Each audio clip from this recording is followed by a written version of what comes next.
Hello and welcome back to my channel. Today I'm going to tell you how I've been doing 2 months post-op from VSG gastric sleeve surgery. So overall things are going really well.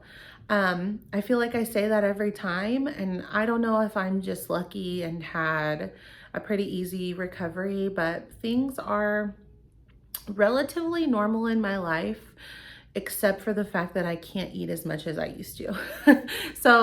And I feel better. Overall, I feel really good. I have a lot of energy.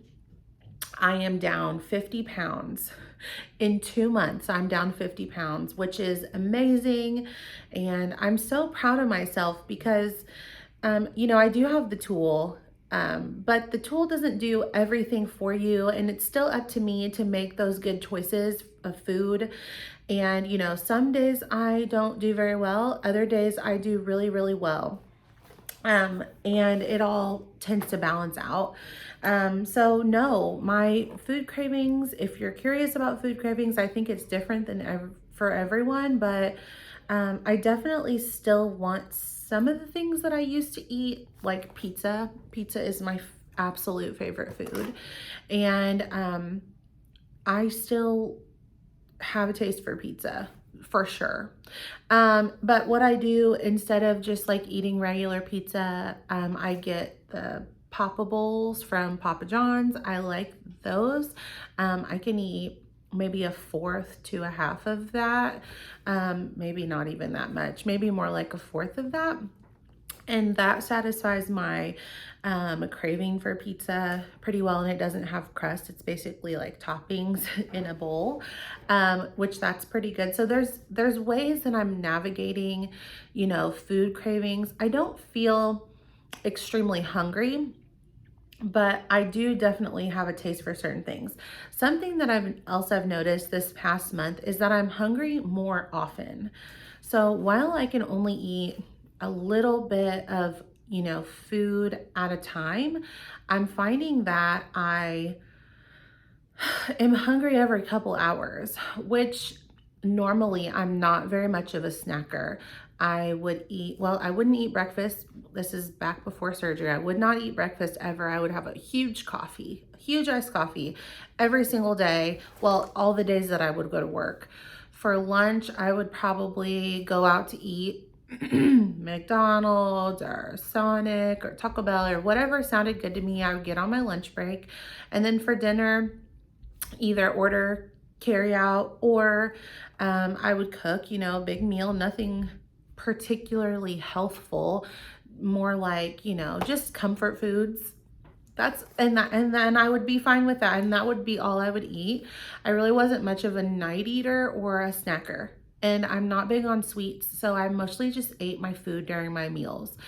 And I would eat large portions. Obviously, I was eating large portions. That's how I gained the weight that I did. So that's where I was before. And now I find that I'm eating in a similar pattern, but I'm hungrier in between my meals. So every day I have like Greek yogurt with fruit mixed in for breakfast. And I just get those at Aldi, like the loaf or the fat-free Greek yogurts that they have there. I love those. I eat one of those every day for breakfast. I think they're about 4 ounces. I can eat the whole thing most of the time. Occasionally I'll have still some left in the cup and I'm full, but that's fine. And I eat that right around 8 o'clock in the morning when I get to work. Then when I would say around 10, I start feeling very hungry. I am just like starving. I start craving a lot of different things. I'm like hungry.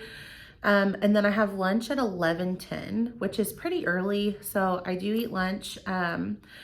Most of the time for lunch, I bring, like I call them meat rolls. They're just like thinly sliced turkey breast lunch meat, rolled up with mozzarella cheese. And I can eat a couple of those, dipped in hummus. I love sliced up mini cucumbers. I dip those in hummus too. I like the roasted red pepper hummus. That's pretty good protein. And I'll cut up sweet peppers or bell peppers, or sometimes I pack fruit like grapes or strawberries. So not a whole lot of carbs except carbs from fruit in the morning. Yogurt has some carbs in it too. And then I get out of work at 3:15 every day. That's when I leave. And by that time, I'm again starving. I'm literally starving. When I get home, I'm starving. So I'm finding that I'm having a little bit of trouble, like in between my meals, basically, and what to reach for, or should I be reaching for anything, because I'm not a snacker and I really don't want to have that become a habit. But it's almost like, well, then when I wait so long to eat, then I'm starving and I try to overdo it. So I'm struggling with that a little bit. I do have lots of like fruit and nut snack packs. I also get those at Aldi. They have like, well, not fruit and nut, cheese and nuts. So it's like almonds and cheddar cheese, or cashews and dried cranberries and pepper jack cheese, or just whatever, those little protein packs. Those are pretty good. So I sometimes after school, I reach for one of those. Well, I say school, but I'm a teacher. It's after work. So I grab one of those, and then that will hold me over until dinner time.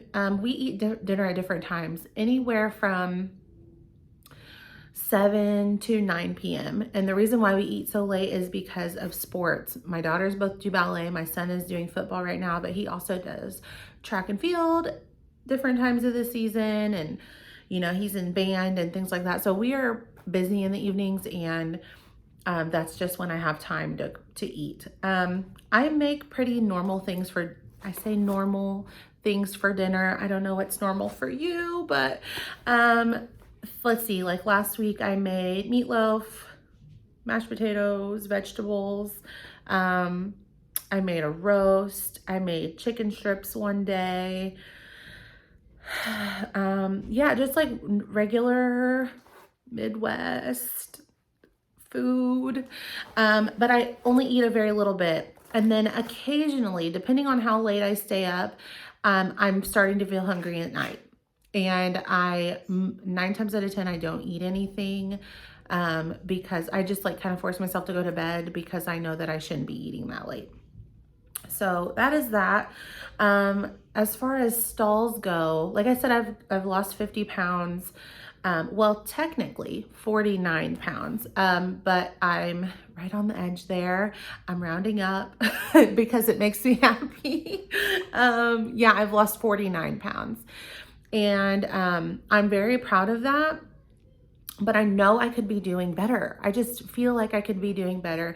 Anytime that, like, say my family is having like dinner rolls or something and I have half of a roll, I'm like really beating myself up about this kind of stuff. But then I realize that the reason why I had this surgery was A, to be healthier, B, to lose weight, and, kind of have a healthier relationship with food, understanding that I can enjoy some things in small portions and not have to overdo it, not have 4 rolls, have a half a roll. You know what I'm saying? And so I am beating myself up about things sometimes. If I have a bite of pizza, regular crustful pizza, you know what I'm saying? Or if I, don't pick off the breading on something, or I don't know, there's just been a couple different times where, I've wanted something and I indulged in it, and then I beat myself up for it. And I don't want to ruin my progress. So I'm just like scared of that. And I'm sure that if you've had the surgery and you do that, I'm sure you can relate with that feeling. It's like I'm 50-50 on it. I'm beating myself up about it, but then it's like, but I'm meeting my goals and I'm still doing okay, and I'm not overdoing it when I do it. And there has to be some kind of balance, and I'm trying to find what that balance is. And I think that's just part of the journey. Hold on a second. My daughter's gonna tell me something really quick. Alrighty, as far as the non-scale victories, things that help me measure my success that are not directly related to weight. are all of my clothes in my closet fit me right now, which is amazing. I'm still wearing a size 20 jeans. I'm like teetering on the edge of 18, 20, but all of my jeans are fitting comfortably. Before surgery, I was also wearing a 20. I would not buy a 22. And I think that actually 20s were too small for me because they would be cutting off my circulation, but I was in denial. So all of my clothes are fitting me right now, which is really, really nice. It's like, and the things that were too small on me are fitting me, you know, things that I hadn't worn in a long time. So it's like I have a whole new wardrobe of clothes, but I haven't bought anything. And it's actually really, really awesome. Another thing is that I can comfortably cross my legs, and I find that I sit down and cross my legs, and like I used to never do that. And it's just like, it's like a new habit, which is awesome. You know, I hadn't been able to comfortably do that in quite some time. I am really excited about this next one because I just discovered it last night. So I have an Apple Watch. If you have an Apple Watch, you know that it monitors your heart rate throughout the day. It's just all around awesome. It can tell you all different kinds of things about your health. I wear it all day long. I only take it off to sleep, and obviously to shower. But it is a really good tool if you want to measure, you know, how many calories you're burning, or if you have calorie goals that you want to meet. And I'm not doing much exercise right now except for taking walks. So I walk when my girls do ballet. I walk. That is 30 minutes in an hour on another day. And then on the days where we don't have ballet, I walk around my neighborhood, and one full lap around my neighborhood is a mile. So I walk about a mile a day, give or take. Most days, even on the weekends, like my husband will join us. But my girls are really into it. They like going on walks with me. Obviously I'm walking my dog too when we go. So it's been good. It's been good for like family bonding. It's been good to get some exercise, and that's what I'm doing right now. I do plan to incorporate more different kinds. Sorry, there's a gnat. I do plan to incorporate some more different kinds of exercise here in the very near future because I bought a Peloton, something I have been wanting forever, for like over a year now. I finally jumped the gun and just bought it. But it takes a couple months to arrive. So I have my shoes, I have yoga blocks for it, and I have arm weights, which I can use those now actually. And I am just so excited to get started with that. My best friend has a Peloton, and we went out to dinner a few weeks ago, and we went to the Peloton store, and I saw it in person, and I rode it, and I got fitted for shoes, and you know, all that good stuff. And I'm in love with it. I really, really want it, and I went ahead and just went for it. So, yeah. Anyways, back to what I was saying about the Apple Watch. I was looking through my health app on my iPhone, and I noticed that on my heart rate for the past 6 weeks, my resting heart rate has been lower than it normally was. So like before, I want to say that it was like my resting heart rate pre-op was like 70 something. 79, maybe 78. I don't remember the exact numbers. And for the past 6 weeks, it has been trending way lower at 62, I think 62. That is insane. Like, I could not believe that. And you know, that's like a victory that I feel like, you know, is a non-scale victory because I'm becoming healthier by losing weight, you know, something that I didn't even think about, like my resting heart rate. I don't know if you think about that kind of thing. I've never did in my whole life. And you know, and I'm just like, wow, you know, that is amazing. Like, I'm really doing better. I'm improving my health. And this was just such a good choice. This was such a good choice. I do not regret any bit of it at all. You know, I'm so incredibly proud of myself for having this tool and for choosing to get this tool and to not let fear overpower my life, fear of surgery, fear of what other people might think or what other people might say, you know, making the best choice for me. And I'm just very proud of myself. And if you haven't, you also should be proud of yourself. Now, as far as measurements go, or even if you don't have the surgery, You know, if you don't and you're trying to lose weight on your own, or if you're still trying to figure it out, you know, it really is one of the best choices I could have made for myself. And would not, I wouldn't change a thing. I'm really, really, really proud and happy that I did this. So, all right, with that being said, as far as measurements go, I won't tell you each and every measurement because I think it's boring and I've done that before. So I'll just quickly add it up in my head how many inches I've lost for each part of my body that I measure. So pre-op, my neck, since I started this journey, I've lost 2.5 inches on my neck. I've lost 7.25 inches on my chest. That's probably the biggest jump. I've lost 5 inches on my waist. I've lost 4.5 inches on my hips. And I've lost an inch on each of my arms, which that is the most noticeable for me.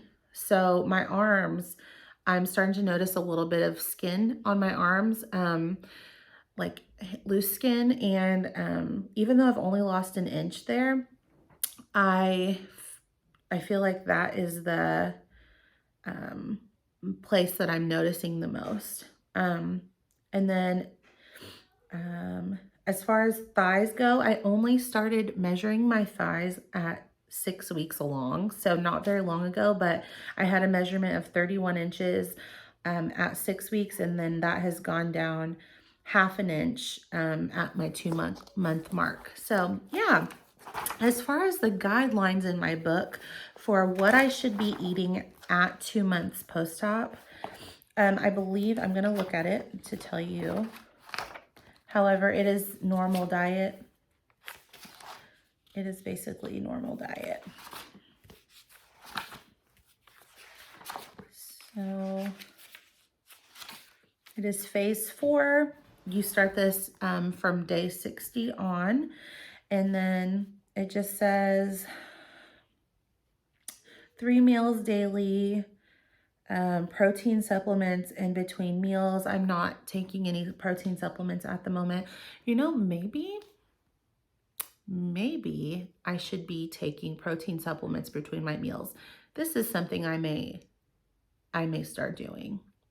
Actually, I think that's a fabulous idea.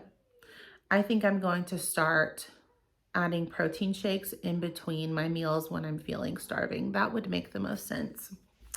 I kind of just got off of protein shakes after a couple weeks, and I kind of have done my best to eat my protein goals via food and not protein shakes, but I'm thinking that maybe incorporating some protein shakes back into my diet might be a positive thing for me. It just says no drinking while eating. I am doing that. I can't really drink and eat at the same time. Routine physical activity, I'm doing that. I am not logging my food. I was never good at logging my food, even pre-op. Like I said, I'm busy and it takes too much time out of my day. But I do meal prep and meal plan. So that is something that I do. And then it just says consume balanced meal plan incorporating low fat, protein, and dairy sources, 50% or more of each meal portion, non-starchy vegetables, fruit, low fat or fat-free dairy. Watch portions when adding heart-healthy fats into your meal plan. Too much heart-healthy fats throughout the day can decrease/stall weight loss. These are great items to incorporate into your meals. Avocado, olives, nuts, seeds, oils, trans fat-free margarines, mayonnaise, salad dressing, regular peanut, and nut butters. How much I'm supposed to be eating at this time? From 3 to 4 months, 3 to 4 ounces. So 1/4 to 1/2 cup. And I would say that's about what I'm eating per time that I eat. And basically you can have, you know, most foods, lean beef, lean pork, lean game meats. You're supposed to avoid any kind of, you know, like whole milk, full fat cheeses and regular hot dogs and things like that. You're supposed to, you know, you can have fruit as carbs, but you're supposed to avoid breads and and things like that, and chips and fries and stuff. So it's, I mean, it's pretty self-explanatory. Um, and then it, you know, it kind of goes into, you know, different foods that you should be limiting or avoiding, and that sort of thing. So yeah, I'm still not drinking out of a straw. I haven't drank out of a straw yet. And I'm trying to think if there's anything else. I quit coffee all the way. I've only had coffee one time. It was espresso mixed with protein shake very early on in my journey, just a couple weeks post-op. I've not had coffee since then, and I'm pretty, you know, happy to say that. Something else that I've noticed is that my skin is a lot clearer. I don't know if I mentioned that in the last video, but my skin is definitely a lot clearer. I noticed that, you know, I don't know if it's just because of less processed foods, less, you know, less fat. I don't eat out really hardly ever, very, very seldomly. And I cook most meals at home every day.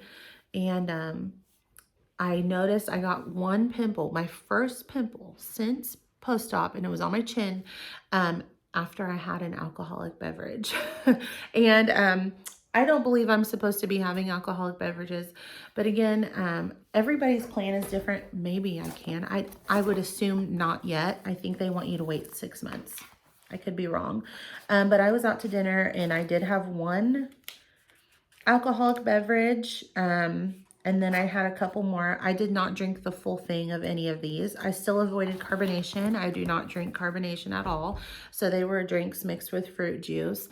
I did not find that I had any issues. Like I didn't feel like super drunk or anything like that. I did not drive. I would not recommend driving if you decide to have an alcoholic beverage a couple months after your surgery. I would, however, wait. It's best to follow your doctor's orders. I am not a doctor. This is a personal choice that I've made for myself to have an alcoholic drink. But I did not drive. I had no carbonation, and I feel like I handled it pretty well. However, that next day, and it did hydrate really well also. I made sure to stay hydrated, but I did notice I got a pimple. So, but I would at least, I mean, I'm not a doctor, but I would at least wait until your staple line heals. I would not be trying an alcoholic beverage 1 month after surgery. I would wait at least 6 to 8 weeks for your staple line to heal. All right, so some of you guys had questions. I did ask you guys to ask me questions on a short. I got a couple questions on there, but I thought I would just kind of scroll through my videos and answer any questions that I saw you guys ask. So Ash asked, what made me choose VSG? I chose VSG because I knew I needed to make a change that I did not feel that I could do completely on my own. I had tried losing weight several other times, and I've never been able to lose a substantial amount of weight on my own. I lost about 50 pounds with Adipex when I was roughly 19 years old. But I did not sustain that forever. I gained that gradually over time. So long story short, exercise did not help. Cutting calories only helped for short amounts of time. And I knew that I needed to do something drastic or else I was not going to do anything at all.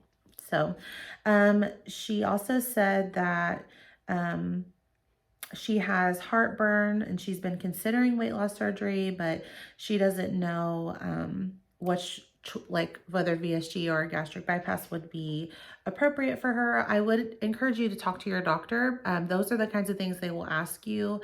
I had no issues with heartburn. I know that a lot of people do. After gastric sleeve surgery, I still have no issues with heartburn or acid reflux. But I had no issues with it prior either. So that is just the choice that I made. I felt that gastric bypass was a little bit too invasive, but either way, you're getting your organs cut on. And I think it's just up to you to decide what choice you want to make. You know, it's just as simple as that. You know, consider your goals, your weight loss goals, consider your overall health, and consider, you know, the risk factors. And that's something only you can really discuss with your doctor to figure out what's the best thing for you. This person, Amber Sino, asked, can you list the names of the vitamins that you use? I use Bariatric Pal multivitamins. I use um, calcium. I take calcium twice a day, and I take Actigol twice a day. I take iron once a day, aside from my thyroid medicine, and I also take biotin every single day. I can do a video about vitamins another day if you would like, and I could list the exact brands and stuff like that. Let's see here. All right, under another video, someone asked how it's going so far, if I've experienced any complications. I have not experienced any complications. I've only vomited a couple times, which, you know, may or may not be normal, but I expected that I probably would vomit more. I don't know why I assumed that. Nobody told me that would be the case. But it's really been a pretty smooth process for me. I really have no complaints at all. And then under my Q&A video, this person, Tila Lopez, she asked, what are the hardest things about pre-op / post-op? The hardest thing about pre-op was the fact that I couldn't wrap my mind around what I was about to do.